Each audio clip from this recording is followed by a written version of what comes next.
पर किते ना किते कैप्टन अमरिंदर किसी ना किसी कारण माइनिंग पॉलिसी सिद्धू की बनाई हुई लियांदी हुई लागू नहीं कर सके, शराब बारे सिद्धू के सुझाव लागू नहीं कर सके, इश्तिहारां बारे सिद्धू के सुझाव मुकम्मल लागू नहीं कर सके।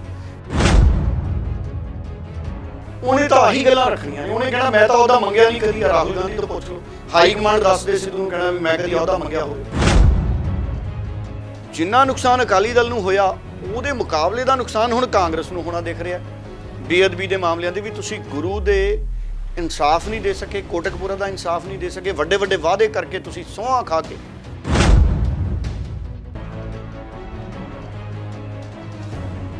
ਸਤਿ ਸ਼੍ਰੀ ਅਕਾਲ, ਸਵਾਗਤ ਹੈ ਸਾਰੇ ਹੀ ਦਰਸ਼ਕਾਂ ਦਾ। ਲਾਈਵ ਕੱਪੜ ਛਾਣ ਦਾ ਇੱਕ ਖਾਸ ਪ੍ਰੋਗਰਾਮ ਲੈ ਕੇ ਹਾਜ਼ਰ ਹੋਏ ਹਾਂ। ਇਸ ਪ੍ਰੋਗਰਾਮ ਦੇ ਵਿੱਚ ਅੱਜ ਵੱਡੇ ਅਤੇ ਚਲੰਤ ਮਸਲਿਆਂ ਦੇ ਉੱਤੇ ਚਰਚਾ ਕਰਾਂਗੇ। ਪੰਜਾਬ ਕਾਂਗਰਸ ਦੇ ਆਪਸੀ ਖਹਿਬਾਜ਼ੀ ਦੇ ਵਿੱਚੋਂ ਵੱਡੀਆਂ ਖਬਰਾਂ ਨਿਕਲ ਰਹੀਆਂ ਨੇ।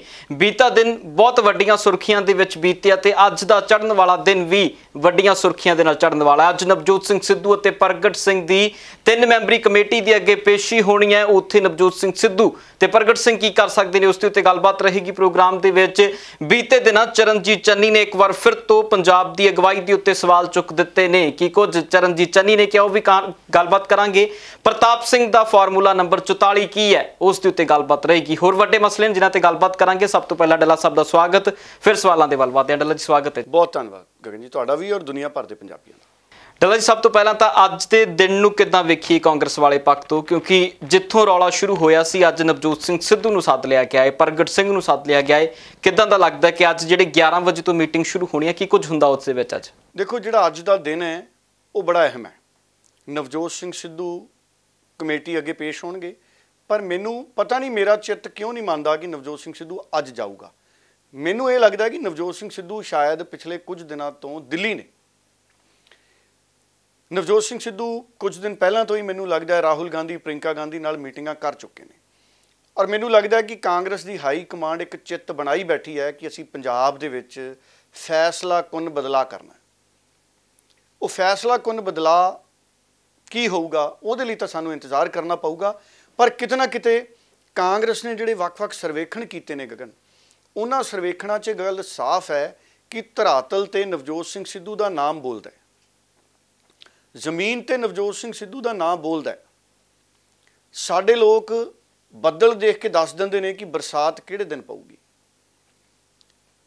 ਖੇਤ, ਕਣਕ ਵਾਲਾ ਖੇਤ ਦੇਖ ਕੇ ਦੱਸ ਦਿੰਦੇ ਨੇ ਵੀ ਕਦੋਂ ਕੁ ਫਸਲ ਕੱਟਣ ਜੋਗੀ ਹੋ ਜਾਊ।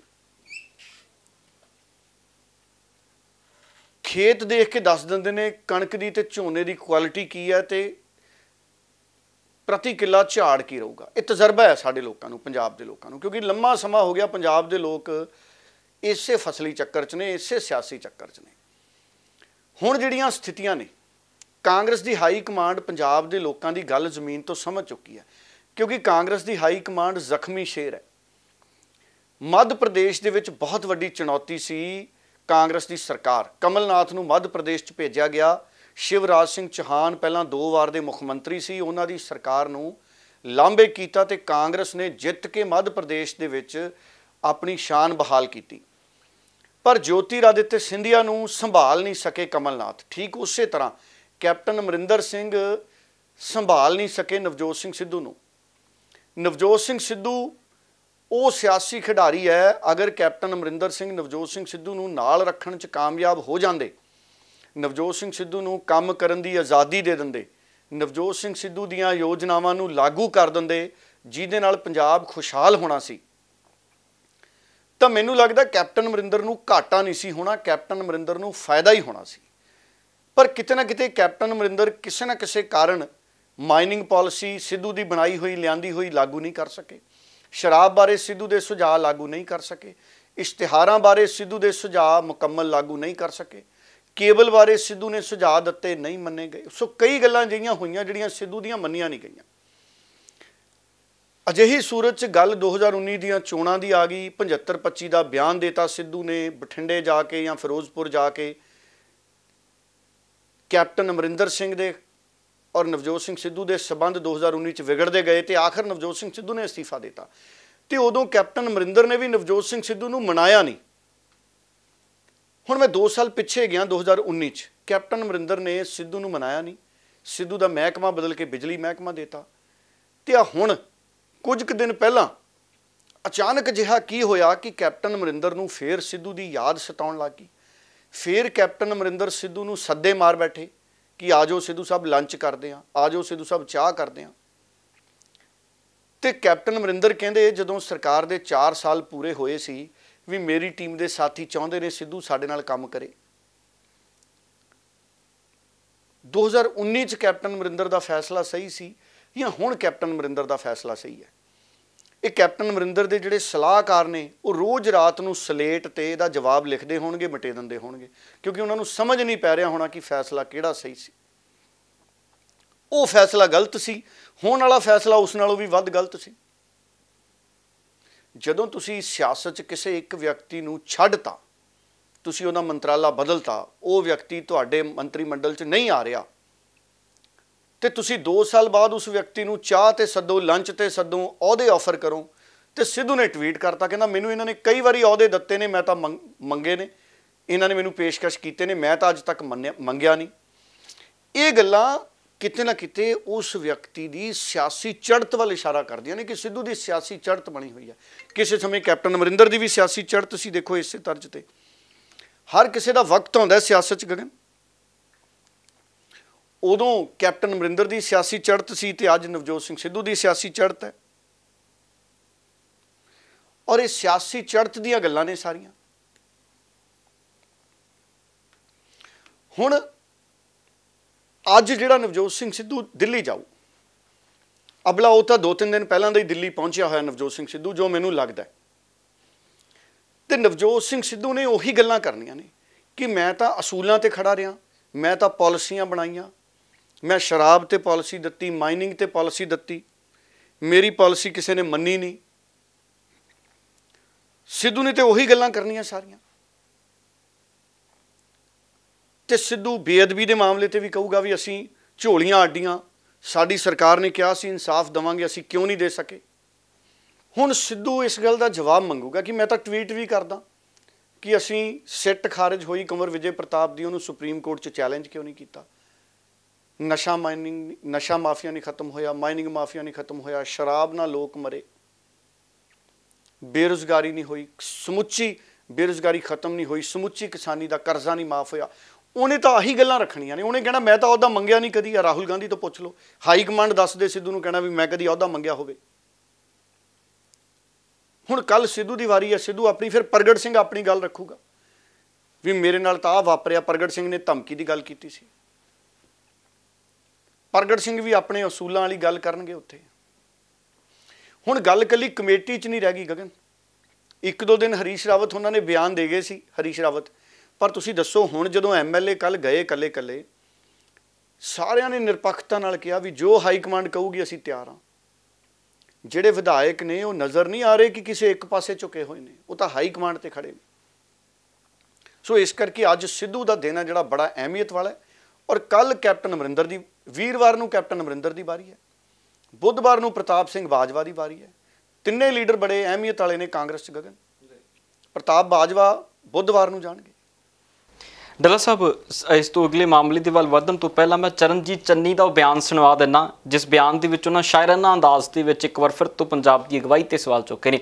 ਪਹਿਲਾਂ ਗੱਲਬਾਤ ਸੁਣਾਉਂਦੇ ਆ, ਫਿਰ ਸਵਾਲ ਬਤਾਂ। ਜਿਹੜਾ ਵਿਮਨ ਕਮਿਸ਼ਨ ਨੇ ਔਰ ਉਸ ਨੂੰ ਲੈ ਕੇ ਕੋਈ ਗੱਲਬਾਤ ਹੋਈ ਹੈ ਕਿ ਕਿਉਂ ਕਰਾਂ ਇਹ ਜਿਹੜੀ ਬਿਨਾ ਅੱਗ ਤੋਂ ਧੂਆਂ ਕੱਢਦੇ ਆ ਨਾ, ਧੂਆਂ ਬਹੁਤੀ ਦੇਰ ਰਹਿੰਦਾ ਨਹੀਂ ਹੁੰਦਾ ਜਦ ਅੱਗ ਹੀ ਨਹੀਂ ਹੈ ਥੱਲੇ। ਭਾਈ ਤੁਹਾਨੂੰ ਲੱਗਦਾ ਹੈ ਕਿ ਸਰਕਾਰ ਨਾਕਾਮਯਾਬ ਹੈ? ਤੁਹਾਨੂੰ ਲੱਗਦਾ ਹੈ ਕਿ ਡਿਫਰੈਂਸਿਸ ਜਿਹੜੇ ਪਾਰਟੀ ਦੇ ਮੈਂ ਗੱਲ ਕਰ ਤੁਹਾਨੂੰ ਲੱਗਦਾ ਸਰਕਾਰ ਫੇਲ ਹੋਈ ਹੈ? ਠੀਕ ਨਹੀਂ ਰਹੀ ਹਾਂਜੀ मैं देखो एक शेर है कि तू इधर उधर की बात मत कर, बता के काफिला लुटा क्यों, मुझे राहजनों से गरज नहीं तेरी रहनुमाई का सवाल। ਡੱਲਾ ਸਾਹਿਬ, ਸਵਾਲ ਸ਼ਾਇਰ ਮਿਲਦਾ ਤਾਂ ਤੁਸੀਂ ਵੀ ਜਿਹੜਾ ਸ਼ੇਰ ਇਹਨਾਂ ਨੇ ਮਾਰਿਆ ਉਹ ਸੁਣ ਲਿਆ ਹੋਣਾ। ਸ਼ੇਰ ਸਾਫ਼ ਕਹਿੰਦੇ ਤੂੰ ਇਧਰ ਉਧਰ ਕੀ ਬਾਤ ਨਾ ਕਰ, ਪੰਜਾਬੀ 'ਚ ਕਹੀਏ ਕਹਿੰਦੇ ਇੱਧਰ ਉਧਰ ਦੀਆਂ ਗੱਲਾਂ ਨਾ ਕਰ, ਮੁੱਦੇ ਤੇ ਆ। ਤੇ ਹੁਣ ਕੀ ਲੱਗਦਾ ਕਿਹੜੇ ਮੁੱਦੇ ਦੇ ਉੱਤੇ ਲਿਆਉਣ ਦੀਆਂ ਕੋਸ਼ਿਸ਼ਾਂ? ਇੱਕ ਧੂਏ ਵਾਲਾ ਜ਼ਿਕਰ ਵੀ ਉਹਨਾਂ ਨੇ ਜ਼ਰੂਰ ਕੀਤਾ। ਉਹ ਵੀ ਦੇਖੋ, ਸਵਾਲ ਕੀਤਾ ਪੱਤਰਕਾਰਾਂ ਨੇ ਵੀ, ਉਹ ਤੁਹਾਡੇ ਤੇ ਇਲਜ਼ਾਮ ਲੱਗ ਰਿਹਾ ਸੀ। ਉਹ ਕਹਿੰਦੇ ਜਦ ਅੱਗ ਹੀ ਹੈ ਨਹੀਂ ਤੇ ਧੂਆਂ ਕਿੱਥੋਂ ਨਿਕਲੂ? ਕਹਿੰਦੇ ਬਿਨਾਂ ਅੱਗ ਤੋਂ ਵੀ ਧੂਆਂ ਨਿਕਲਦਾ, ਧੂਆਂ ਕੱਢਣ ਦੀ ਕੋਸ਼ਿਸ਼ ਨਾ ਕਰੋ। ਦੇਖੋ, ਚਰਨਜੀਤ ਚੰਨੀ ਨੇ ਇੱਕ ਤਰੀਕੇ ਨਾਲ ਸਫਾਈ ਦਿੱਤੀ ਉਸ ਮਾਮਲੇ ਤੇ ਵੀ। ਚਰਨਜੀਤ ਚੰਨੀ ਵੱਲੋਂ ਉਹ ਮਾਮਲਾ ਕੁਝ ਨਹੀਂ ਹੈ, ਉਹ ਕਹਿੰਦੇ ਉਹ ਬੇਵਜ੍ਹਾ ਤੂਲ ਦਿੱਤੀ ਜਾ ਰਹੀ ਹੈ। ਹੁਣ ਦੇਖੋ, ਇਹ ਗੱਲ ਇਹ ਵੀ ਆਪਣੇ ਆਪ 'ਚ ਬਹੁਤ ਵੱਡੀ ਹੈ। ਜੇ ਉਹ ਮਾਮਲਾ ਕੁਝ ਨਹੀਂ ਹੈ ਤੇ ਚੰਨੀ ਤਾਂ ਸਵਾਲ ਵੀ ਕਰ ਰਿਹਾ, ਇਧਰ ਉਧਰ ਕੀ ਬਾਤ ਨਾ ਕਰ, ਤੇ ਫਿਰ ਸਰਕਾਰ ਨੇ ਜਵਾਬ ਕਿਉਂ ਨਹੀਂ ਦਿੱਤਾ? ਪੰਜਾਬ ਦੇ ਮੁੱਖ ਸਕੱਤਰ ਨੇ, ਬੀਬੀ ਜੀ ਨੇ ਵਿਮਨ ਕਮਿਸ਼ਨ ਨੂੰ ਜਵਾਬ ਕਿਉਂ ਨਹੀਂ ਦਿੱਤਾ? ਤੇ ਕੈਪਟਨ ਅਮਰਿੰਦਰ ਨੇ ਉਲਟਾ ਫੋਨ ਕੀਤਾ ਵਿਮਨ ਕਮਿਸ਼ਨ ਦੀ ਚੇਅਰਪਰਸਨ ਨੂੰ ਵੀ ਅਸੀਂ ਤੁਹਾਨੂੰ ਦੱਸ ਰਹੇ ਹਾਂ ਸਾਰਾ ਕੁਝ, ਤੇ ਚਰਨਜੀਤ ਚੰਨੀ ਕਹਿੰਦੇ ਮਾਮਲਾ ਹੈ ਹੀ ਕੁਝ ਨਹੀਂ। ਗਗਨ, ਇਹ ਆਪਣੇ ਆਪ ਦੇ ਵਿੱਚ ਸਰਕਾਰ ਤੇ ਸਵਾਲ ਖੜੇ ਹੋ ਗਏ ਫਿਰ ਵੀ ਚਰਨਜੀਤ ਚੰਨੀ ਕਹਿੰਦੇ ਹੈ ਹੀ ਕੁਝ ਨਹੀਂ ਤੇ ਸਰਕਾਰ ਦੱਸਦੀ ਕਿਉਂ ਨਹੀਂ? ਸਰਕਾਰ ਦੱਸਦੇ ਵੀ ਹੈ ਕੁਝ ਨਹੀਂ। ਇਹੀ ਤਾਂ ਰੌਲਾ ਹੈ। ਵਿਧਾਇਕਾਂ ਦੀ ਦਿੱਕਤ ਕੀ ਹੈ ਗਗਨ ਪੰਜਾਬ ਦੇ? ਉਹ ਕਹਿੰਦੇ ਸਾਨੂੰ ਲੋਕ ਪੁੱਛਦੇ ਆ ਵੀ ਧਰਮਸ਼ਾਲਾ ਦਾ ਕਮਰਾ ਕਦੋਂ ਬਣੂ, ਕਹਿੰਦੇ ਸਾਡੀ ਤਹਿਸੀਲਦਾਰ ਨਹੀਂ ਸੁਣਦਾ, ਐਮਐਲਏ ਕਹਿੰਦੇ ਸਾਡੀ ਐਸਐਚਓ ਚੌਂਕੀ ਇੰਚਾਰਜ ਨਹੀਂ ਸੁਣਦਾ। ਇਹੋ ਜਿਹੀ ਸਥਿਤੀ ਐਮਐਲਏਆਂ ਦੀ ਬਣ ਗਈ ਗਗਨ। ਕਈ ਐਮਐਲਏ ਜਦੋਂ ਗੱਲ ਕਰਦੇ ਨੇ ਮੈਂ ਬੜਾ ਹੈਰਾਨ ਹੁੰਦਾ, ਤੇ ਕਈਆਂ ਨੂੰ ਬੜਾ ਅਫਸੋਸ ਹੁੰਦਾ ਵੀ ਅਸੀਂ ਐਮਐਲਏ ਦੀ ਥਾਂ ਕੁਝ ਹੋਰ ਹੀ ਬਣ ਜਾਂਦੇ ਹੈ ਜੀ। ਸੋ ਚਰਨਜੀਤ ਚੰਨੀ ਦੀਆਂ ਇਹਨਾਂ ਗੱਲਾਂ ਤੋਂ ਸਪਸ਼ਟ ਹੈ ਕਿ ਚਰਨਜੀਤ ਚੰਨੀ ਨੇ ਅੰਦਰ ਅਗਵਾਈ ਤੇ ਸਵਾਲ ਚੱਕੇ ਹੋਣੇ। ਹਾਲਾਂਕਿ ਉਹਨਾਂ ਦਾ ਆਪਣਾ ਲਾਲਚ ਜਾਂ ਹਿੱਤ ਨਹੀਂ ਕੋਈ ਚਰਨਜੀਤ ਚੰਨੀ ਦਾ। ਉਹਨੇ ਤਾਂ ਇਹ ਕਿਹਾ ਹੋਣਾ ਵੀ ਹੁਣ ਲੋਕ ਸਵਾਲ ਕਰਦੇ ਨੇ ਤੇ ਅਸੀਂ ਸਵਾਲਾਂ ਦਾ ਜਵਾਬ ਕਿਸ ਤੋਂ ਪੁੱਛੀਏ। ਗਗਨ, ਕਾਂਗਰਸ ਬੜੀ ਕਸੂਤੀ ਸਥਿਤੀ 'ਚ ਫਸ ਗਈ। ਦੇਖੋ, ਅਕਾਲੀ ਦਲ ਦੇ ਰਾਜ 'ਚ ਕੋਟਕਪੁਰਾ, ਬਰਗਾੜੀ ਬੇਅਦਬੀਆਂ ਹੋਈਆਂ। ਅਕਾਲੀ ਦਲ ਮੁਕੰਮਲ ਇਨਸਾਫ ਨਹੀਂ ਕਰ ਸਕਿਆ। ਡੀਜੀਪੀ ਸੁਮੇਧ ਸਿੰਘ ਸੈਣੀ ਸੀ, ਪ੍ਰਕਾਸ਼ ਸਿੰਘ ਬਾਦਲ ਡੀਜੀਪੀ ਸੁਮੇਧ ਸਿੰਘ ਸੈਣੀ ਤੋਂ ਜਾਂਚ ਨਹੀਂ ਕਰਾ ਸਕਿਆ। ਆ ਹੁਣ ਸਿੱਟ ਵਾਲੇ ਨੇ ਕਹਿੰਦੇ ਪੁਲਿਸ ਅਫਸਰ ਸੱਦ ਲਏ, ਫਿਰ ਚੰਡੀਗੜ੍ਹ ਪੁਲਿਸ ਮੁਲਾਜ਼ਮ ਸੱਦ ਲਏ। ਆ ਹੁਣ ਸਿੱਟ ਵਾਲੇ ਐਕਟਿਵ ਹੋਏ ਪਏ ਨੇ। ਜਿਹੜਾ ਕੰਮ 6 ਸਾਲ ਪਹਿਲਾਂ ਹੋਣਾ ਚਾਹੀਦਾ ਸੀ ਉਹ ਹੁਣ ਦੁਬਾਰਾ ਫਿਰ ਸ਼ੁਰੂ ਹੋਇਆ ਜਾਂਚ ਦਾ। ਪਹਿਲਾਂ ਵੀ ਹੋਈਆਂ ਜਾਂਚਾਂ, ਮੁਕੰਮਲ ਨਹੀਂ ਹੋਈਆਂ। ਹੁਣ ਸੁਮੇਧ ਸਿੰਘ ਸੈਣੀ ਜਿਹਦੇ ਤੇ ਬੜਾ ਮਾਣ ਸੀ ਡੀਜੀਪੀ ਨੂੰ, ਪੰਜਾਬ ਦੀ ਸਰਕਾਰ ਨੂੰ, ਪ੍ਰਕਾਸ਼ ਸਿੰਘ ਬਾਦਲ ਨੂੰ, ਕਿ ਸੁਮੇਧ ਸਿੰਘ ਸੈਣੀ ਅਸੀਂ ਡੀਜੀਪੀ ਲਾਤਾ ਜੀ, ਤੇ ਸੁਮੇਧ ਸਿੰਘ ਸੈਣੀ ਡੀਜੀਪੀ ਇਹ ਮਾਮਲਾ ਹੀ ਨਹੀਂ ਨਿਬੇੜ ਸਕਿਆ ਆਪਣੇ ਕਾਰਜਕਾਲ 'ਚ। ਸੋ ਸੁਮੇਧ ਸਿੰਘ ਸੈਣੀ ਦਾ ਕਾਰਜਕਾਲ ਵੀ ਜਿਵੇਂ ਜਿਵੇਂ ਖਤਮ ਹੋਇਆ ਉਹ ਵਿਵਾਦਾਂ 'ਚ ਰਿਹਾ। ਤੇ ਹੁਣ ਸਥਿਤੀਆਂ ਇਹ ਨੇ ਕਿ ਅਕਾਲੀ ਦਲ ਨੂੰ ਐਡਾ ਨੁਕਸਾਨ ਹੋਇਆ, ਅਕਾਲੀ ਦਲ ਦੀ ਸਰਕਾਰ ਨਹੀਂ ਬਣੀ। ਜਿੰਨਾ ਨੁਕਸਾਨ ਅਕਾਲੀ ਦਲ ਨੂੰ ਹੋਇਆ ਉਹਦੇ ਮੁਕਾਬਲੇ ਦਾ ਨੁਕਸਾਨ ਹੁਣ ਕਾਂਗਰਸ ਨੂੰ ਹੋਣਾ ਦਿਖ ਰਿਹਾ। ਬੇਅਦਬੀ ਦੇ ਮਾਮਲਿਆਂ ਦੇ ਵੀ ਤੁਸੀਂ ਗੁਰੂ ਦੇ ਇਨਸਾਫ ਨਹੀਂ ਦੇ ਸਕੇ, ਕੋਟਕਪੁਰਾ ਦਾ ਇਨਸਾਫ ਨਹੀਂ ਦੇ ਸਕੇ, ਵੱਡੇ ਵੱਡੇ ਵਾਅਦੇ ਕਰਕੇ ਤੁਸੀਂ ਸਹੁੰ ਖਾ ਕੇ। ਗਗਨ, ਸਹੁੰ ਖਾਣਾ ਨਾ ਆਪਣੇ ਪੰਜਾਬ 'ਚ ਜੇ ਕੋਈ ਸਹੁੰ ਚੱਕ ਜੇ ਵੀ ਸਹੁੰ ਲੱਗੇ ਲੋਕ ਭਰੋਸਾ ਕਰ ਲੈਂਦੇ। ਸਹੁੰ ਲੱਗੇ ਮੈਂ ਚੋਰੀ ਨਹੀਂ ਕੀਤੀ, ਲੋਕ ਅੱਖਾਂ ਬੰਦ ਕਰਕੇ ਭਰੋਸਾ ਕਰ ਲੈਂਦੇ ਵੀ ਨਹੀਂ ਇਹ ਚੋਰ ਨਹੀਂ। ਸਹੁੰ ਖਾ ਕੇ ਕਹਿ ਦਈਏ ਨਾ ਮੈਂ ਇਹ ਕੰਮ ਕਰੂੰਗਾ, ਲੋਕ ਅੱਖਾਂ ਬੰਦ ਕਰਕੇ ਭਰੋਸਾ ਕਰਦੇ ਵੀ ਹੁਣ ਇਹ ਬੰਦਾ ਇਹ ਕੰਮ ਕਰੂਗਾ। ਤੇ ਮੰਤਰੀ ਕਹਿੰਦੇ ਵੀ ਸਹੁੰਆਂ ਖਾਧੀਆਂ ਸੀ ਅਸੀਂ ਤਾਂ ਸਰਕਾਰ 'ਚ ਲਿਆਉਣ ਤੋਂ ਪਹਿਲਾਂ, ਤੇ ਹੁਣ ਅਸੀਂ ਲੋਕਾਂ ਦੇ ਅੱਗੇ ਕਿਹੜਾ ਮੂੰਹ ਲੈ ਕੇ ਜਾਈਏ। ਗੱਲ ਵੀ ਠੀਕ ਹੈ ਜੀ, ਲੋਕਾਂ ਅੱਗੇ ਮੰਤਰੀ ਵਿਧਾਇਕ ਕਿਹੜਾ ਮੂੰਹ ਲੈ ਕੇ ਜਾਣਗੇ? ਇੱਕੋ ਹੀ ਮੂੰਹ ਹੈ ਸਾਰੇ ਵਿਧਾਇਕਾਂ ਦਾ, ਉਹਨਾਂ ਦੀ ਗੱਲ ਨਹੀਂ ਨਿਕਲਣੀ ਵਿਧਾਇਕਾਂ ਤੋਂ। ਜਦੋਂ ਪਿੰਡ 'ਚ ਬੈਠੇ ਬਜ਼ੁਰਗ ਨੇ ਕਹਿਤਾ ਨਾ ਵੀ ਕਾਕਾ ਪਿਛਲੀ ਵਾਰੀ ਤਾਂ ਤੁਸੀਂ ਬੜਾ ਕਹਿੰਦੇ ਸੀ ਅਸੀਂ ਇਨਸਾਫ ਦੇਵਾਂਗੇ, ਕਿੱਥੇ ਆ ਤੁਹਾਡਾ ਇਨਸਾਫ? ਲਓ, ਇੰਨੇ 'ਚ ਹੀ ਰੰਗ ਬਦਲ ਜਾਣਾ ਗੱਲਾਂ ਦਾ। ਸੰਗ ਮੰਨ ਜਾਣੀ, ਸੰਗ ਅੰਗਰੇਜ਼ੀ 'ਚ ਇਨਸਲਟ ਕਹਿੰਦੇ ਆ। ਵਿਧਾਇਕ ਨੇ ਆਪਣੀ ਇਨਸਲਟ ਮੰਗ ਜਾਣੀ ਵੀ ਹੁਣ ਦੱਸੋ ਮੈਂ ਪਿੰਡਾਂ 'ਚ ਵੋਟਾਂ ਮੰਗਣ ਜਾਣਾ, ਤੇ ਬਜ਼ੁਰਗ ਬਾਪ ਸਮਾਨ ਬਜ਼ੁਰਗ ਇਹ ਕਹਿ ਦਿੰਦੇ ਨੇ। ਉਹ ਤਾਂ ਡੱਲਾ ਸਾਹਿਬ ਹੁਣ ਤੋਂ ਹੀ ਕਹਿਣ ਲੱਗ ਕੇ ਕਹਿੰਦੇ ਪਿੰਡਾਂ 'ਚ ਜਾਣ ਤੋਂ ਬਹੁਤ ਪਹਿਲਾਂ ਬਹੁਤ ਮੁਸ਼ਕਿਲ ਹੁੰਦੀ ਹੈ। ਦੇਖੋ, ਪਿੰਡਾਂ ਦੇ ਵਿੱਚ ਹਰ ਪਿੰਡਾਂ 'ਚ ਹੋਵੇ, ਸ਼ਹਿਰਾਂ 'ਚ ਹੋਵੇ, ਸ਼ਹਿਰਾਂ 'ਚ ਵੀ ਲੋਕਾਂ ਨੂੰ ਇਸ ਗੱਲ ਦਾ ਦੁੱਖ ਹੈ ਵੀ ਤੁਸੀਂ ਵਾਅਦੇ ਕਿਉਂ ਕੀਤੇ। ਹੁਣ ਸਮਾਂ ਉਹ ਆ ਗਿਆ ਗਗਨ ਸਿਆਸਤ 'ਚ ਜਦੋਂ ਤੁਸੀਂ ਝੂਠੇ ਮੂਠੇ ਵਾਅਦੇ ਕਰਕੇ ਲੋਕਾਂ ਨੂੰ ਭਰਮਾ ਨਹੀਂ ਸਕਦੇ। ਹੁਣ ਜੇ ਤੁਸੀਂ ਕੋਈ ਵਾਅਦਾ ਕੀਤਾ ਹੈ ਤੇ ਤੁਹਾਨੂੰ ਪੂਰਾ ਕਰਨਾ ਪਊਗਾ। ਹੁਣ ਉਹ ਸਿਆਸਤ ਖਤਮ ਹੋ ਗਈ ਵੀ ਲੋਕ ਭੁੱਲ ਜਾਂਦੇ ਨੇ। ਹੁਣ ਤਾਂ ਦੇਖੋ ਕਿੰਨੇ ਲੋਕ ਚੌਂਕੀਦਾਰ ਨੇ, ਸਿੱਧੂ ਵੀ ਚੌਂਕੀਦਾਰ, ਆਮ ਪੰਜਾਬ ਦਾ ਬੱਚਾ ਬੱਚਾ ਚੌਂਕੀਦਾਰ ਹੈ, ਬੱਚਾ ਬੱਚਾ ਸਰਕਾਰ ਨੂੰ ਯਾਦ ਕਰਾ ਦਿੰਦਾ ਹੈ। ਦੇਖੋ ਹਜੇ ਤਾਂ ਕਈ ਗੱਲਾਂ ਨੇ। ਇਹ ਤਾਂ ਕਹਿੰਦੇ ਸੀ ਤੁਸੀਂ ਕਿਸ਼ਤਾਂ ਨਾ ਮੋੜੋ ਕਰਜ਼ੇ ਦੀਆਂ, ਇਹ ਤਾਂ ਜਦੋਂ ਹੁਣ ਪਿੰਡਾਂ 'ਚ ਜਾਣਗੇ ਨਾ ਚੋਣਾਂ 'ਚ ਤੇ ਫਿਰ ਲੋਕ ਦੱਸਣਗੇ ਵੀ ਅਸੀਂ ਕਰਜ਼ੇ ਦੀਆਂ ਕਿਸ਼ਤਾਂ ਕਿਵੇਂ ਮੋੜੀਆਂ, ਤੇ ਤੁਸੀਂ ਕਿਹਾ ਸੀ ਨਾ ਮੋੜਿਓ ਤੇ ਸਾਡਾ ਕੀ ਨੁਕਸਾਨ ਹੋਇਆ। ਸੋ ਕਾਂਗਰਸ ਅੱਗੇ ਚੁਣੌਤੀਆਂ ਬਹੁਤ ਹੈ। ਆ ਹੋਰ ਵੀ ਬਹੁਤ ਐਮਐਲਏ ਨੇ, ਦੇਖੋ ਐਮਐਲਏ ਜਾ ਕੇ ਆਏ ਨੇ ਸਾਰੇ। ਚੰਨੀ ਨੇ ਵੀ ਅੰਦਰ ਦਰਦ ਰੱਖਿਆ। ਗਗਨ, ਮੈਨੂੰ ਲੱਗਦਾ ਇਕੱਲੇ ਇਕੱਲੇ ਐਮਐਲਏ ਨੇ ਅੰਦਰ ਦਰਦ ਰੱਖਿਆ, ਬਾਹਰ ਆ ਕੇ ਨਹੀਂ ਐਮਐਲਏ ਬੋਲਦੇ। ਬਾਹਰ ਉਹਨਾਂ ਨੂੰ ਇਹ ਹੈ ਵੀ ਅਸੀਂ ਸਾਰਵਜਨਿਕ ਤੌਰ ਤੇ ਕਿਉਂ ਬੋਲਣਾ। ਐਮਐਲਏ ਕੈਪਟਨ ਨਾਲ ਵੀ ਬਣਾ ਕੇ ਰੱਖ ਰਹੇ ਨੇ, ਹਾਈ ਕਮਾਂਡ ਨਾਲ ਵੀ ਬਣਾ ਕੇ ਰੱਖ ਰਹੇ ਨੇ, ਕਹਿੰਦੇ ਜੇ ਕਿਤੇ ਸਿੱਧੂ ਆ ਗਿਆ ਉਹਨੂੰ ਨਾ ਉਹਦੇ ਨਾਲ ਵੀ ਬਣਾ ਕੇ ਰੱਖ ਰਹੇ ਨੇ। ਦੇਖੋ ਸਿੱਧੂ ਦੇ ਖਿਲਾਫ ਵੀ ਨਹੀਂ ਐਮਐਲਏ ਬੋਲ ਰਹੇ, ਕਿਉਂ? ਪਿਛਲੀ ਵਾਰੀ ਭਗਵੰਤ ਮਾਨ ਜਿਹੜੀ ਸਟੇਜ ਤੇ ਕਿੱਕਲੀ ਪਾਇਆ ਹੁੰਦਾ ਸੀ ਸਿਆਸੀ, ਉਹ ਐਮਐਲਏ ਜਿੱਤਦਾ ਜਾਂਦਾ ਸੀ ਆਮ ਆਦਮੀ ਪਾਰਟੀ ਦਾ। ਐਂ ਨਵਜੋਤ ਸਿੰਘ ਸਿੱਧੂ ਹੈ ਆ 22 ਚ ਜਿਹਦੇ ਵਿਧਾਨ ਸਭਾ ਹਲਕੇ ਚ ਸਿੱਧੂ ਰੈਲੀਆਂ ਕਰਿਆ ਆ 3-4 ਖਟਾ ਕਰਕੇ, ਉਹ ਐਮਐਲਏ ਨੂੰ ਇਹ ਲੱਗੂ ਵੀ ਲੈ ਵੀ ਮੇਰੀ ਸੀਟ ਤਾਂ ਨਿਕਲ ਜੂ।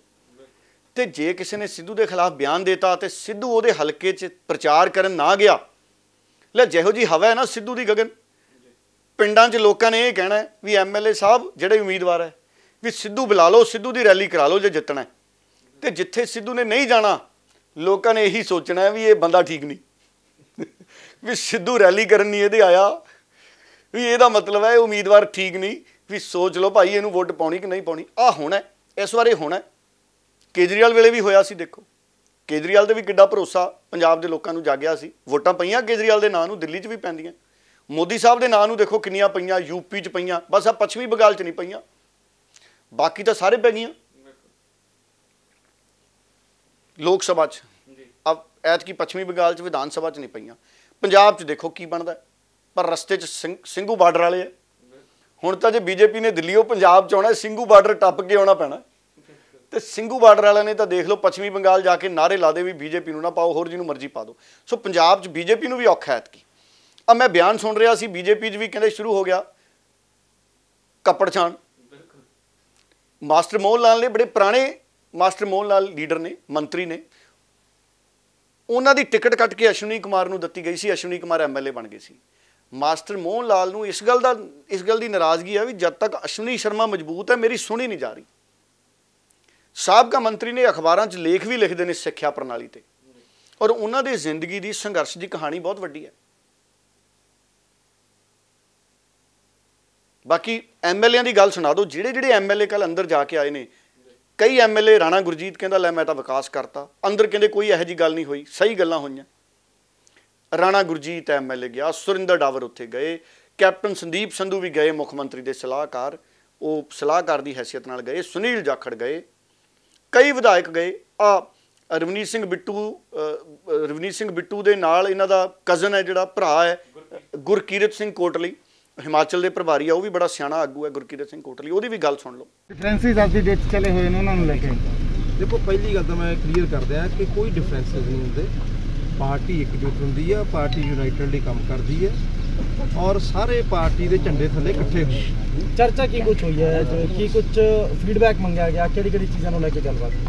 ਨਹੀਂ ਦੇਖੋ, ਉਹਨਾਂ ਨੇ ਸਾਨੂੰ ਫੀਡਬੈਕ ਲਈ ਹੈ ਕਿ ਸਟੇਟ ਦੇ ਵਿੱਚ ਕਿਸ ਤਰ੍ਹਾਂ ਚੱਲ ਰਿਹਾ, ਵੈਲਫੇਅਰ ਸਕੀਮਸ ਕਿਸ ਤਰ੍ਹਾਂ ਹੋ ਰਹੀਆਂ ਨੇ, ਕਰੋਨਾ ਦਾ ਜਿਹੜਾ ਚੱਲ ਰਿਹਾ ਐਡਾ ਵੱਡਾ ਪ੍ਰਕੋਪ, ਉਹਦੇ 'ਚ ਕੀ ਗਵਰਨਮੈਂਟ ਕਰ ਰਹੀ ਹੈ, ਔਰ ਹੋਰ ਅਸੀਂ ਲੋਕਾਂ ਦੀ ਵੈਲਫੇਅਰ ਲਈ ਕੀ ਕਰ ਸਕਦੇ ਹਾਂ, ਕਿਸ ਤਰ੍ਹਾਂ ਦੀ ਡਿਵੈਲਪਮੈਂਟ ਜਿਹੜੀ ਆ ਹੋਰ ਹੋਣੀ ਚਾਹੀਦੀ ਹੈ, ਕਿਉਂਕਿ ਇਲੈਕਸ਼ਨ ਈਅਰ ਹੈ, ਤੇ ਹੋਰ ਅੱਛਾ ਕੀ ਕਰ ਸਕਦੇ हैं ਆਪਾਂ, ਇਹਦੇ ਲਈ ਸਾਰੇ विचार चलते हैं। सर आपस का झगड़ा पहले सुलझेगा तब न जन कल्याण की बात होगी। जब कांग्रेस के आपस में ही मतभेद चल रहे हैं, मनभेद चल रहे हैं, मुटाव चल रहे हैं, इसको आप सुलझाने के लिए आए हैं, क्या गलबात हुई आज? देखो जब सब लोग मिलके बैठेंगे, बातचीत होगी तो सारा हल निकल आएगा। कोई ऐसा लड़ाई झगड़ा नहीं है, कोई ऐसी दो तरह की बात यहाँ नहीं हो रही। ਸਾਰੇ ਕਾਂਗਰਸ ਹਾਈਕਮਾਂਡ ਕੇ ਸਾਥ ਹੈ, ਕਾਂਗਰਸ ਕੇ ਸਾਥ। ਤੇ ਡੱਲਾ ਸਾਹਿਬ ਉਧਰ ਬੀਤੇ ਦਿਨੀ ਪ੍ਰਤਾਪ ਸਿੰਘ ਬਾਜਵਾ ਜਿਨ੍ਹਾਂ ਦੀ ਕੱਲ ਨੂੰ ਪੇਸ਼ੀ ਹੋਣੀ ਆ, ਕਹਿ ਦਈਏ ਕਿ 3 ਮੈਂਬਰੀ ਕਮੇਟੀ ਮੂਰੇ ਪੇਸ਼ ਹੋਣਾ, ਉਹ ਕਹਿੰਦੇ ਕਿ ਮੈਂ ਜਦੋਂ ਕਮੇਟੀ ਮੂਰੇ ਪੇਸ਼ ਹੋਣਾ ਤਾਂ ਫਾਰਮੂਲਾ ਨੰਬਰ 44 ਲੈ ਕੇ ਜਾਣਾ ਕਿ ਇਸ ਫਾਰਮੂਲੇ ਨੰਬਰ 44 ਦੇ ਉੱਤੇ ਗੱਲ ਕਰੋ। ਇਹ ਕੱਲ ਦੀ 44 ਨੇ ਅੱਜ ਪੂਰੀ ਕਾਂਗਰਸ ਚੱਕਰਾਂ ਦੇ ਵਿੱਚ ਪਾਈ ਹੈ ਕਿ 44 ਹੈ ਕਿਹੜੀ, ਕੀ ਲੱਗਦਾ? ਦੇਖੋ ਇੱਕ ਤਾਂ ਦਫਾ 144 ਹੁੰਦੀ, ਉਹ ਤਾਂ ਲੋਕ ਬੜੇ ਔਖੇ ਰਹਿੰਦੇ ਆ। ਕਿਸਾਨਾਂ ਤੇ ਵੀ ਉੱਥੇ ਲਾਤੀ ਸੀ ਸਰਕਾਰ ਨੇ, ਵੀ ਕਹਿੰਦੇ ਧਾਰਾ 144 ਲੱਗੀ। ਖੱਟੜ ਨੇ ਵੀ ਲਾਈ ਸੀ, ਖੱਟੜ ਨੇ ਧਾਰਾ 144 ਲਾ ਕੇ ਪੱਥਰ ਪੁੱਥਰ ਵੀ ਲਾਤੇ ਸੀ, ਉਹ ਪੱਥਰਾਂ ਵਾਲੀ 144 ਮਸ਼ਹੂਰ ਹੋ ਗਈ ਸੀ। ਪਰ ਉਹ ਕਿਸਾਨਾਂ ਨੇ ਕੀ ਹਾਲ ਕੀਤਾ ਉਹਦਾ, ਉਹ ਆਪਾਂ ਦੇਖਿਆ ਹੀ ਹੈ। ਹੁਣ ਪ੍ਰਤਾਪ ਬਾਜਵਾ ਕਹਿੰਦੇ ਵੀ ਕਾਂਗਰਸ ਟਾਈਫਾਇਡ ਹੋ ਗਿਆ, ਕਿਤੇ ਪੀਲੀਆ ਨਾ ਹੋ ਜਾਏ, ਸਮੇਂ ਸਿਰ ਇਲਾਜ ਕਰਾ ਲਈਏ। ਪ੍ਰਤਾਪ ਸਿੰਘ ਬਾਜਵਾ ਵੀ ਪੁਰਾਣੇ ਆਗੂ ਨੇ। ਕੈਪਟਨ ਅਮਰਿੰਦਰ ਦੇ ਲਈ ਪ੍ਰਤਾਪ ਸਿੰਘ ਬਾਜਵਾ ਨੇ ਆਪਣੀ ਪ੍ਰਧਾਨਗੀ ਦੀ ਕੁਰਬਾਨੀ ਦਿੱਤੀ ਸੀ। ਰਾਹੁਲ ਗਾਂਧੀ ਨੇ ਪ੍ਰਤਾਪ ਬਾਜਵਾ ਨੂੰ ਰਾਜ ਸਭਾ ਭੇਜਤਾ ਤੇ ਕੈਪਟਨ ਅਮਰਿੰਦਰ ਨੂੰ ਪ੍ਰਧਾਨ ਬਣਾਤਾ ਸੀ। ਹੁਣ ਪ੍ਰਤਾਪ ਬਾਜਵਾ ਵੀ ਪ੍ਰਧਾਨਗੀ ਵਾਪਸ ਮੰਗਦੇ ਹੋਣਗੇ, ਉਹਨਾਂ ਦਾ ਚਾਹ ਹੋਣਾ, ਉਹ ਵੀ ਇਸ ਰੇਸ 'ਚ ਹੈਗੇ ਨੇ, ਦੌੜ 'ਚ ਹੈਗੇ ਨੇ। ਪ੍ਰਤਾਪ ਬਾਜਵਾ ਮੁੱਖ ਮੰਤਰੀ ਦੀ ਦੌੜ 'ਚ ਵੀ ਹੈਗੇ ਨੇ, ਸਿੱਧੂ ਨਾਲ ਬਣ ਜਾਣ, ਪਹਿਲਾਂ ਬਣ ਜਾਣ, ਬਾਅਦ 'ਚ ਬਣ ਜਾਣ, ਦੌੜ 'ਚ ਹੈਗੇ ਨੇ। ਸਿੱਧੂ ਲੋਕਾਂ ਦੀ ਬਹੁਤ ਵੱਡੀ ਆਵਾਜ਼ ਹੈ, ਸਿੱਧੂ ਦੀ ਵੇਵ ਹੈ। ਪ੍ਰਤਾਪ ਬਾਜਵਾ ਸਿੱਧੂ ਤੋਂ ਲੋਕਾਂ ਦੀ ਆਵਾਜ਼ 'ਚ ਪਿੱਛੇ ਨੇ। ਸਿੱਧੂ ਦਾ ਨੰਬਰ 1 ਹੈ ਲੋਕਾਂ ਦੀ ਆਵਾਜ਼ 'ਚ ਇਸ ਵਕਤ। ਦੇਖੋ ਜਿਹੜਾ ਸੱਚ ਹੈ ਉਹ ਸੱਚ ਹੈ, ਸੱਚ ਤੋਂ ਵੱਡਾ ਸੱਚ ਨਹੀਂ ਹੁੰਦਾ। ਇਹ ਤਾਂ ਬੱਸ 'ਚ ਬਹਿ ਕੇ ਚੱਲ ਜਾਓ, ਤੁਸੀਂ ਲੁਧਿਆਣੇ ਤੋਂ ਜਲੰਧਰ ਬੱਸ 'ਚ ਚੱਲ ਜਾਓ ਤੇ ਸਵਾਰੀਆਂ ਤੋਂ ਪੁੱਛਦੇ ਜਾਓ ਵੀ ਕਿਹਨੂੰ ਮੁੱਖ ਮੰਤਰੀ ਦੇਖਣਾ ਚਾਹੁੰਦੇ ਹੋ, ਨਤੀਜਾ ਆ ਜਾਣਾ। ਇਹ ਤਾਂ ਜਿਹੜੀ ਮਰਜ਼ੀ ਬੱਸ 'ਚ ਬਹਿ ਜਾਓ, ਕਿੰਨੀਆਂ ਬੱਸਾਂ ਚੱਲਦੀਆਂ ਨੇ ਸਰਕਾਰੀ 'ਚ, ਕੀ ਮੈਂ ਕਹਿੰਦਾ ਜਿਹੜੀਆਂ ਸਾਡੇ ਪੋਲੀਟੀਕਲ ਲੀਡਰਾਂ ਦੀਆਂ ਚੱਲਦੀਆਂ ਉਹਨਾਂ ਦੀਆਂ ਬੱਸਾਂ 'ਚ ਬਹਿ ਜਾਓ, ਉਹਨਾਂ ਦੀਆਂ ਬੱਸਾਂ 'ਚ ਬੈਠੀਆਂ ਸਵਾਰੀਆਂ ਨੇ ਵੀ ਸਿੱਧੂ ਦਾ ਨਾਂ ਲੈ ਦੇਣਾ। ਇਸ ਕਰਕੇ ਹੁਣ ਪ੍ਰਤਾਪ ਬਾਜਵਾ 44 ਦੀ ਗੱਲ ਕਰ ਰਹੇ ਨੇ, ਇਹ ਕੀ ਗੱਲ ਕਰਨਗੇ ਇਹ ਆਪਾਂ ਇੰਤਜ਼ਾਰ ਕਰਦੇ ਹਾਂ। ਕਿਤੇ ਪ੍ਰਤਾਪ ਬਾਜਵਾ ਜਿਹੜਾ 44 ਫਾਰਮੂਲਾ ਖਤਰੇ ਵਾਲਾ ਫਾਰਮੂਲਾ ਤਾਂ ਨਹੀਂ ਦੱਸ ਰਹੇ ਵੀ ਕਿਤੇ ਕਾਂਗਰਸ ਕੋਈ ਟੁੱਟ ਤਾਂ ਨਹੀਂ ਕਰਨ ਦੀ ਤਿਆਰੀ ਲੋਕਾਂ ਨੂੰ, ਔਰ ਪ੍ਰਤਾਪ ਬਾਜਵਾ ਸੁਚੇਤ ਕਰਨ। ਪ੍ਰਤਾਪ ਬਾਜਵਾ ਨੂੰ ਵੀ ਕਾਂਗਰਸ ਦੇ ਕਈ ਦੁਸ਼ਮਣਾਂ ਦਾ ਪਤਾ ਹੈ, ਸੁਨੀਲ ਜਾਖੜ ਨੂੰ ਵੀ ਪਤਾ ਹੈ। ਸੁਨੀਲ ਜਾਖੜ ਤਾਂ ਕਹਿੰਦੇ ਜਿਹੜੀ ਕੱਲ ਬੈਠਕ 'ਚ ਸੁਨੀਲ ਜਾਖੜ ਗਏ ਨੇ, ਉਹ ਕਹਿੰਦੇ ਮੀਟਿੰਗ 'ਚ ਸਾਰਾ ਕੁਝ ਸਾਫ਼ ਹੋ ਗਿਆ, ਕਿਹੜੇ ਮਗਰਮੱਛ ਨੇ, ਕਿਹਨਾਂ ਨੇ ਪਾਰਟੀ ਦੀ ਪਿੱਠ 'ਚ ਛੁਰਾ ਮਾਰਿਆ, ਸਾਰਿਆਂ ਦਾ ਖੁਲਾਸਾ ਹੋ ਗਿਆ। ਗੱਲ ਵੀ ਸੁਣਾ ਦਿਓ ਇੱਕ ਵਾਰੀ ਸੁਨੀਲ ਜਾਖੜ ਹੋਣਾ ਦੀ। ਪੰਜਾਬ ਨੂੰ ਲੈ ਕੇ ਜਿਹੜੇ ਲੋਕ ਮਗਰਮੱਛੀ ਆਂਸੂ ਵਹਾ ਰਹੇ ਸੀ, ਦੇਖੋ ਮਗਰਮੱਛੀ ਆਂਸੂ ਸਿਰਫ ਨੈਸ਼ਨਲ ਲੈਵਲ ਤੇ ਨਹੀਂ ਵਹਾਏ ਜਾ ਰਹੇ, ਪੰਜਾਬ ਦੇ ਅੰਦਰ ਵੀ ਬਹੁਤ ਸਾਰੇ ਮਗਰਮੱਛ। ਦੇਖੋ ਪੰਜਾਬ ਦਾ ਨਾਮ ਹੀ ਮਗਰਮੱਛ ਮੈਂ ਲਵਾਂ, ਹੋਰ ਪਾਸੇ ਨਿਗਾਹ ਜਾ ਵੜਦੀ ਹੈ, ਪਰ ਦੂਜੇ ਮਗਰਮੱਛ ਹੈ ਜਿਹੜੇ ਆਂਸੂ ਵਹਾ ਰਹੇ ਹੈ, ਉਹਨਾਂ ਦਾ ਪਰਦਾਫਾਸ਼ ਅੱਜ ਸਾਹਮਣੇ ਹੋ ਚੁੱਕਿਆ ਹੈ। ਕਿਉਂਕਿ ਅੱਜ ਤੋਂ 6 ਦਿਨ ਪਹਿਲਾਂ ਇੱਕ ਬਹੁਤ ਵੱਡੀ ਨਕਲੀ ਸ਼ਰਾਬ ਬਣਾਉਣ ਦੀ ਫੈਕਟਰੀ ਪਕੜੀ ਗਈ ਬਾਦਲ ਪਿੰਡ ਦੇ ਅੰਦਰ, ਮੁਕਤਸਰ ਜ਼ਿਲ੍ਹੇ ਦੇ ਅੰਦਰ। ਉਹਦੇ ਉੱਤੇ ਕਿਸੇ ਨੇ ਵੀ ਕੋਈ ਚਿੰਤਾ ਜ਼ਾਹਿਰ ਨਹੀਂ ਕੀਤੀ, ਕੋਈ ਕਿਸੇ ਨੇ ਮੰਗ ਨਹੀਂ ਕੀਤੀ, ਨਾ ਕਿਸੇ ਨੇ ਧਰਨਾ ਲਾਇਆ, ਨਾ ਕੋਈ ਗਵਰਨਰ ਹਾਊਸ ਗਿਆ। ਇਹਦੇ ਨਾਲ ਕੀ ਸਾਬਤ ਹੁੰਦਾ ਹੈ? ਇਹਦੇ ਨਾਲ ਸਾਬਤ ਹੁੰਦਾ ਹੈ ਵੀ ਆਹ ਜਿਹੜਾ ਕਾਂਗਰਸ ਪਾਰਟੀ ਦੇ ਅੰਦਰ ਆ ਜਿਹੜਾ ਅੱਜ ਜਿਸ ਨੂੰ ਲੈ ਕੇ ਇਕੱਠੇ ਹੋਏ ਆ, ਉਹਦੇ ਕਰਕੇ ਧਿਆਨ ਭਟਕ ਗਿਆ, ਧਿਆਨ ਭਟਕ ਗਿਆ। ਅੱਜ ਕਿਉਂ ਨਹੀਂ ਅਕਾਲੀ ਦਲ ਨੇ ਬਾਦਲ ਪਿੰਡ ਦੇ ਅੰਦਰ ਧਰਨਾ ਲਾਇਆ ਵੀ ਕੈਪਟਨ ਸਾਹਿਬ ਜਿਹਦੇ ਖੇਤ 'ਚ ਦਾਰੂ ਪਕੜੀ ਗਈ ਹੈ ਉਹਦੇ ਤੇ ਕਾਰਵਾਈ ਕਰਨ? ਕਿਉਂ ਨਹੀਂ ਭਗਵੰਤ ਮਾਨ ਜੀ ਤੇ ਆਮ ਆਦਮੀ ਪਾਰਟੀ ਉੱਥੇ ਗਈ ਤਾਂ ਕਿ ਜਾ ਕੇ ਉਹਨਾਂ ਦੇ ਉੱਤੇ ਕਾਰਵਾਈ ਕੀਤੀ ਜਾਵੇ? ਕਿਉਂ ਨਹੀਂ ਬੀਜੇਪੀ ਵਾਲੇ ਜਿਹੜੇ ਰੋਜ਼ ਕਾਂਗਰਸ ਪਾਰਟੀ ਨੂੰ ਤੇ ਕੈਪਟਨ ਸਾਹਿਬ ਦੇ ਖਿਲਾਫ ਬੋਲਦੇ, ਕਿਉਂ ਨਹੀਂ ਉੱਥੇ ਗਏ? ਤੇ ਕਿਉਂ ਨਹੀਂ ਉਹ ਲੋਕ ਕਸਟੋਡੀਅਨ ਜਿਹੜੇ ਬਣੇ ਫਿਰਦੇ ਸੀ, ਜਿਹੜੇ ਗਵਰਨਰ ਸਾਹਿਬ ਨੂੰ ਇਨਫੋਰਸਮੈਂਟ ਡਾਇਰੈਕਟੋਰੇਟ ਦੀ ਮੰਗ ਕਰਕੇ ਆਏ ਸੀ ਕਿ ਇਨਕੁਆਇਰੀ ਕੀਤੀ ਜਾਵੇ, ਜਿਹੜੇ ਲੋਕ CBI ਦੀ ਇਨਕੁਆਇਰੀ ਮੰਗਦੇ ਸੀਗੇ, ਉਹ ਅੱਜ ਚੁੱਪ ਕਿਉਂ ਹੈ? ਅੱਜ ਉਹਨਾਂ ਦਾ ਚਿਹਰਾ ਬੇਨਕਾਬ ਹੋ ਗਿਆ ਵੀ ਉਹ ਲੋਕ ਜਿਹੜੇ ਹੈਗੇ ਉਹ ਆਪਦਾ में अवसर ढूंढते हैं, ਉਹ ਲੋਕ ਅੱਜ ਬੇਨਕਾਬ ਹੋ ਗਏ ਹੈ। ਉਹ ਗੱਲ ਵੀ ਕਮੇਟੀ ਦੇ ਸਾਹਮਣੇ ਹੈ ਵੀ ਜਿਹੜੇ ਲੋਕ ਪਾਰਟੀ ਦੇ ਅੰਦਰ ਰਹਿ ਕੇ ਪਾਰਟੀ ਦੀ ਪਿੱਠ 'ਚ ਛੁਰਾ ਮਾਰਦੇ, ਉਹ ਵੀ ਸਾਹਮਣੇ ਆ ਜਾਣ ਤਾਂ ਕਿ ਪਾਰਟੀ ਇਕਜੁੱਟ ਹੋ ਜਾਵੇ। ਪਾਰਟੀ ਦਾ ਦੋ ਧੜਿਆਂ 'ਚ ਵੰਡੀ ਨਜ਼ਰ ਆਉਂਦੀ। ਗਗਨ ਸੁਨੀਲ ਜਾਖੜ ਦੀ ਗੱਲ ਸੁਣਾਈ ਤੁਸੀਂ। ਆਮ ਆਦਮੀ ਪਾਰਟੀ ਨੇ ਵੀ ਚੰਡੀਗੜ੍ਹ 'ਚ ਪ੍ਰੈਸ ਕਾਨਫਰੰਸ ਕੀਤੀ, ਭਗਵੰਤ ਮਾਨ ਵੀ ਸੀ, ਮੀਤ ਹੇਅਰ ਵੀ ਸੀ, ਹੋਰ ਵੀ ਸੀ। ਅਕਾਲੀ ਦਲ ਦਾ ਇੱਕ ਉਮੀਦਵਾਰ ਹੈ ਖੀਰਨੀਆ ਸਾਹਿਬ, ਜਗਜੀਵਨ ਸਿੰਘ ਖੀਰਨੀਆ, ਉਹ ਸ਼ਾਮਿਲ ਹੋ ਗਿਆ ਆਮ ਆਦਮੀ ਪਾਰਟੀ 'ਚ। ਅਕਾਲੀ ਦਲ ਛੱਡਤਾ ਸੀ ਉਹਨਾਂ ਨੇ ਕੁਝ ਦਿਨ ਪਹਿਲਾਂ। ਖੀਰਨੀਆ ਪਰਿਵਾਰ ਦਾ ਵੀ ਉੱਥੇ ਆਧਾਰ ਹੈ। ਇੱਕ ਤਾਂ ਉਹ ਆਮ ਆਦਮੀ ਪਾਰਟੀ 'ਚ ਸ਼ਾਮਿਲ ਹੋ ਗਏ। ਉਧਰ ਆਮ ਆਦਮੀ ਪਾਰਟੀ ਦੇ ਲੀਡਰਾਂ ਨੇ ਕਾਂਗਰਸ ਦੇ ਇਸ ਰੌਲੇ ਰੱਪੇ ਦੇ ਉੱਤੇ ਖੂਬ ਤੰਜ ਕਸੇ ਨੇ, ਭਗਵੰਤ ਮਾਨ ਨੇ ਵੀ। ਇੱਕ ਵਾਰੀ ਪੋਲੀਟੀਕਲ ਰਿਐਕਸ਼ਨ ਇਹ ਵੀ ਸੁਣਾ ਦਿਓ ਜਾਣ ਤੋਂ ਪਹਿਲਾਂ। ਮੈਨੂੰ ਬੜੀ ਖੁਸ਼ੀ ਹੁੰਦੀ ਜੇ ਪੰਜਾਬ ਸਰਕਾਰ ਅੱਜ ਦਿੱਲੀ ਜਾਂਦੀ, ਕੋਰੋਨਾ ਦੀ ਜਿਹੜੀ ਮਹਾਮਾਰੀ ਹੈ ਉਹਦੇ ਵਾਸਤੇ ਵੈਕਸੀਨੇਸ਼ਨ ਦਾ ਪ੍ਰਬੰਧ ਕਰਨ ਵਾਸਤੇ, ਉਹਦੇ ਵਾਸਤੇ ICU ਦੇ ਬੈੱਡ 17 ਜ਼ਿਲ੍ਹਿਆਂ 'ਚ ਕੋਈ ਬੈੱਡ ਹੈ ਨਹੀਂ, ਉਹ ਬੈੱਡਾਂ ਦਾ ਪ੍ਰਬੰਧ ਕਰਨ ਵਾਸਤੇ, ਵੈਂਟੀਲੇਟਰ ਲੈਣ ਵਾਸਤੇ, ਤਾਂ ਕਿ ਸੈਂਟਰ ਸਰਕਾਰ ਤੇ ਦਬਾਅ ਬਣਾਇਆ ਜਾ ਸਕੇ ਕਿ ਪੰਜਾਬ ਦੇ ਲੋਕ ਜਿਹੜੇ ਨੇ ਇਸ ਵਕਤ ਜਿਹੜੀ ਸਭ ਤੋਂ ਵੱਧ ਡੈਥ ਰੇਟ ਪੰਜਾਬ ਦਾ ਹੈ, ਜੇ ਕੋਰੋਨਾ ਦੀ ਮਹਾਮਾਰੀ ਤੋਂ ਲੋਕਾਂ ਨੂੰ ਬਚਾਉਣ ਵਾਸਤੇ ਸਰਕਾਰ ਦਿੱਲੀ ਜਾਂਦੀ ਤਾਂ ਮੈਨੂੰ ਬੜੀ ਖੁਸ਼ੀ ਹੁੰਦੀ। ਪਰ ਨਹੀਂ ਗਏ, ਉਹ ਗਏ ਨੇ ਆਪਣੀਆਂ ਕੁਰਸੀਆਂ ਬਚਾਉਣ ਵਾਸਤੇ, ਨਵੀਆਂ ਕੁਰਸੀਆਂ ਢਾਉਣ ਵਾਸਤੇ। ਕੈਪਟਨ ਸਾਹਿਬ ਕਹਿੰਦੇ ਹੁਣ ਵੀਰਵਾਰ ਤੇ ਸ਼ੁੱਕਰਵਾਰ ਨੂੰ ਜਾਣਗੇ। ਸੋ ਪੰਜਾਬ ਸਰਕਾਰ ਨੇ ਪੰਜਾਬ ਨੂੰ ਇਸ ਵਕਤ ਲਾਵਾਰਿਸ ਛੱਡ ਦਿੱਤਾ ਹੈ। ਲੋਕਾਂ ਦਾ ਕੋਈ ਵਾਲੀ ਵਾਰਸ ਨਹੀਂ। ਕੈਪਟਨ ਸਾਹਿਬ ਕਹਿ ਰਹੇ ਨੇ ਜਿਹੜਾ ਪਿੰਡ 100% ਵੈਕਸੀਨੇਸ਼ਨ ਕਰਾ ਲੂਗਾ ਮੈਂ 10 ਲੱਖ ਰੁਪਏ ਨੂੰ ਗ੍ਰਾਂਟ ਦੇਵਾਂਗਾ। ਮੈਂ ਕੈਪਟਨ ਸਾਹਿਬ ਤੋਂ ਪੁੱਛਣਾ ਚਾਹੁੰਦਾ, ਸਰ ਉਹ ਟੀਕੇ ਮਿਲਦੇ ਕਿੱਥੋਂ ਨੇ? ਉਹ ਘਰੇ ਬਣਾ ਲੈਣ ਟੀਕੇ ਲੋਕ। ਟੀਕੇ ਤਾਂ ਸਰਕਾਰੀ ਹਸਪਤਾਲ 'ਚ ਵੀ ਹੈ ਨਹੀਂ, ਪ੍ਰਾਈਵੇਟ ਦੇ ਵਿੱਚ ਲੋਕ ਜਾ ਨਹੀਂ ਸਕਦੇ। ਪ੍ਰਾਈਵੇਟ ਤਾਂ ਸਿਰਫ 2 ਹੀ ਨੇ, ਮੈਕਸ ਤੇ 40s, ਉਹ ਤਾਂ ਲੋਕਾਂ ਦੀ ਪਹੁੰਚ ਤੋਂ ਬਾਹਰ ਨੇ, ਆਮ ਲੋਕਾਂ ਦੀ ਪਹੁੰਚ ਤੋਂ, ਪਿੰਡਾਂ ਵਾਲਿਆਂ ਤੋਂ। ਫਿਰ ਤੁਸੀਂ ਡਾਕਟਰ ਉੱਥੇ ਨਹੀਂ ਦਿੰਦੇ, ਡਿਸਪੈਂਸਰੀਆਂ ਨੂੰ ਜਿੰਦੇ ਲੱਗੇ ਪਏ ਨੇ, ਤੇ ਤੁਸੀਂ ਕਹਿੰਦੇ ਹੋ ਕਰੋਨਾ ਨੂੰ ਹਟਾਉਣ ਵਾਸਤੇ ਠੀਕਰੀ ਪਹਿਰੇ ਲਾ ਲਓ ਜੀ। ਮੁੱਖ ਕਾਰਨ ਮੇਰਾ ਤਾਂ ਮਕਸਦ ਕਹਿਣ ਤੋਂ ਭਾਵ ਹੈ ਕਿ ਜਿਹੜੀ ਵੀ ਪਾਰਟੀ ਕੋਈ ਚੋਣਾਂ ਲੜਦੀ ਹੈ, ਚੋਣ ਮੈਨੀਫੈਸਟੋ ਜਾਰੀ ਕਰਦੀ ਆ, ਉਹਨਾਂ ਨੂੰ ਚੋਣ ਮੈਨੀਫੈਸਟੋ ਦੇ ਵਿੱਚ ਉਹੀ ਗੱਲ ਕਰਨੀ ਚਾਹੀਦੀ ਹੈ ਜਿਹੜੀ ਉਹ ਲੋਕਾਂ ਦਾ ਵਾਅਦਾ ਨਿਭਾ ਸਕੇ। ਜੇ ਗੱਲ ਕਰੀਏ ਕੈਪਟਨ ਅਮਰਿੰਦਰ ਸਿੰਘ ਦੀ, ਤਾਂ ਉਹਨਾਂ ਨੇ ਗੁਟਕਾ ਸਾਹਿਬ ਮੱਥੇ ਨੂੰ ਲਾ ਕੇ ਤਲਵੰਡੀ ਸਾਹਿਬ ਗੁਰੂ ਘਰ ਕਰੀ ਨੂੰ ਮੂੰਹ ਕਰਕੇ ਕੋਈ ਕਿਹਾ ਵੀ ਆਟਾ, ਦਾਲ, ਚੀਨੀ, ਚਾਹ, ਜੋ ਕਰਜ਼ੇ ਦੀ ਮਾਫੀ ਗੱਲ ਕੀਤੀ ਗਈ ਆ, ਨੌਕਰੀਆਂ ਦੀ ਗੱਲ ਕੀਤੀ, ਕੋਈ ਵੀ ਇੱਕ ਵੀ ਪੂਰਾ ਨਹੀਂ ਕੀਤਾ। ਕਹਿਣ ਤੋਂ ਭਾਵ ਕਿ ਉਹੀ ਪਾਰਟੀਆਂ ਚੋਣ ਮੈਨੀਫੈਸਟੋ ਜਾਰੀ ਕਰਨ ਜਿਹੜੀ ਪੂਰੇ ਕਰ ਸਕਣ। ਮੈਨੂੰ ਪੂਰਨ ਉਮੀਦ ਹੈ ਕਿ ਅਸੀਂ ਮਾਡਲ ਵੀ ਦੇਖ ਚੁੱਕੇ ਹਾਂ ਕਿ ਬੇਸ਼ੱਕ ਸ਼੍ਰੋਮਣੀ ਅਕਾਲੀ ਦਲ ਦੇ ਵਿੱਚ ਰਹੇ, ਲੇਕਿਨ ਅਰਵਿੰਦ ਕੇਜਰੀਵਾਲ ਜਿਨ੍ਹਾਂ ਨੇ ਦਿੱਲੀ ਦੇ ਵਿੱਚ ਇਹ ਮਾਡਲ ਕਰ ਦਿਖਾਇਆ, ਜੋ ਉਹਨਾਂ ਨੇ ਕਿਹਾ ਉਹ ਕੀਤਾ। ਪੰਜਾਬ ਦੇ ਵਿੱਚੋਂ ਵੀ ਲੋਕ ਜਾ ਕੇ ਜਿਹੜੇ ਕੋਈ ਵੱਡੇ ਤੋਂ ਵੱਡਾ ਆਪਰੇਸ਼ਨ ਆ ਉੱਥੇ ਜਾ ਕੇ ਦਿੱਲੀ ਆਪਣੇ ਰਿਸ਼ਤੇਦਾਰਾਂ ਹੀ ਕਰਵਾ ਰਹੇ ਨੇ। ਉਹਦਾ ਇੱਕੋ ਇੱਕ ਕਾਰਨ ਹੈ ਕਿ ਬਹੁਤ ਸੀਮਿਤ ਮੈਂ ਸਮਝਦਾ ਕਿ ਪੈਸਿਆਂ ਦੇ ਨਾਲ ਵੱਡੇ ਆਪਰੇਸ਼ਨ ਜਿਹੜੇ ਉੱਥੇ ਹੋ ਰਹੇ ਨੇ। ਉਹ ਦਿੱਲੀ ਦੇ ਵਿੱਚ ਚਾਹੇ ਪਾਣੀ ਦੀ ਫ੍ਰੀ ਦੀ ਗੱਲ ਆ, ਚਾਹੇ ਉਹ ਮੁਹੱਲਾ ਕਲੀਨਿਕ ਦੀ ਗੱਲ ਆ, ਚਾਹੇ ਉਹ ਵਿੱਦਿਆ ਬੱਚਿਆਂ ਦੀ ਫ੍ਰੀ ਦੀ ਗੱਲ ਆ, ਬਹੁਤ ਵੱਡੇ ਇਹੋ ਜਿਹੇ ਕਾਰਜ ਨੇ ਜਿਹੜੇ ਉਹਨਾਂ ਨੇ ਸ਼ੁਰੂ ਕੀਤੇ ਨੇ।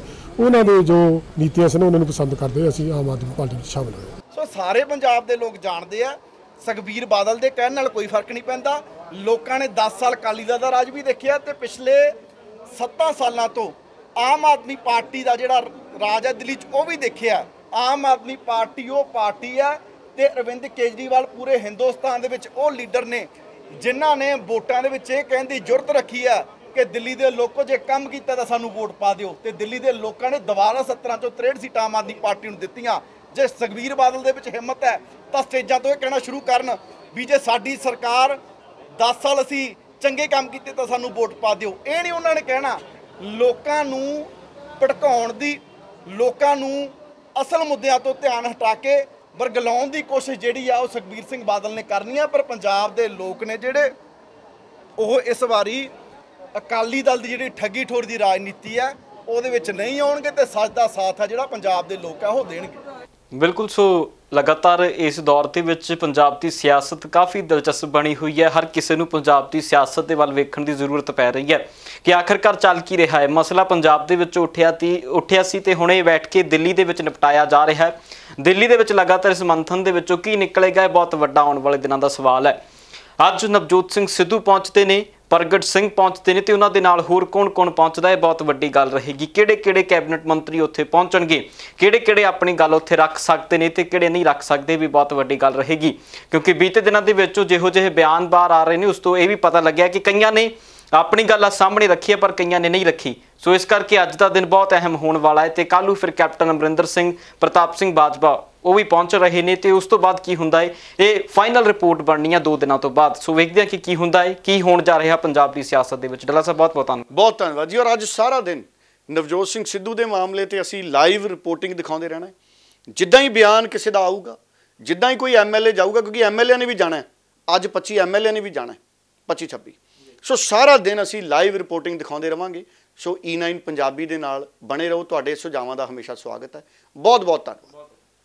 ਕੋਈ ਵੱਡੀ ਪੰਜਾਬੀ ਦੇ ਧੜੇ 'ਚ ਕਾਂਗਰਸ ਸਿੱਖਿਆ ਤੇ ਤੁਹਾਨੂੰ ਲੱਗਦਾ ਕਿ ਇਨਸਾਫ ਮਿਲ ਪਾਏਗਾ? ਆ ਨੌਬਤ ਕਿਉਂ ਆਈ ਰਹਿੰਦਾ ਵਾ ਸਭ ਫਿਰ ਮੀਟਿੰਗਾਂ ਦੇ ਪਹਿਲਾਂ ਅੰਦਰ ਕਮੇਟੀ ਨੂੰ ਮਿਲ ਤੁਹਾਨੂੰ ਲੱਗਦਾ ਕਿ 2022 ਦੇ ਇਲੈਕਸ਼ਨਸ ਨੂੰ ਨਜ਼ਰ ਰੱਖਦੇ ਹੋਏ ਸਾਰੇ ਵਿਧਾਇਕਾਂ ਨੂੰ ਅੱਜ ਉਹਨਾਂ ਦੇ ਸੁਝਾਅ ਲੈਣ ਲਈ ਇੱਥੇ ਬੁਲਾਇਆ ਤੇ ਬਾਕੀ ਜੋ ਵੀ ਮਸਲੇ ਨੇ ਪਾਰਟੀ ਦੇ ਉਹ ਜ਼ਰੂਰ ਹਾਈ ਕਮਾਂਡ ਸੀਰੀਅਸ ਹੈ, ਜ਼ਰੂਰ ਉਹਨਾਂ ਨੂੰ ਬਹੁਤ ਜਲਦ ਤੋਂ ਜਲਦ ਹੱਲ ਕਰੇਗੀ। ਨਾਰਾਜ਼ਗੀਆਂ ਹੈਗੀਆਂ ਨੇ, ਦੇਖੋ ਪਰਿਵਾਰ ਦੇ ਵਿੱਚ ਨਾਰਾਜ਼ਗੀਆਂ ਹਮੇਸ਼ਾ ਹੁੰਦੀਆਂ ਨੇ ਔਰ ਨਾਰਾਜ਼ਗੀਆਂ ਦਾ ਹੱਲ ਕਰਨਾ ਉਹ ਵੱਡਿਆਂ ਦਾ ਕਰਤੱਵ ਵੀ ਹੁੰਦਾ ਤੇ ਹਾਈ ਕਮਾਂਡ ਉਹ ਰਾਈਟਲੀ ਸਹੀ ਸਮੇਂ ਤੇ ਉਹ ਕਰ ਵੀ ਰਹੀ ਹੈ।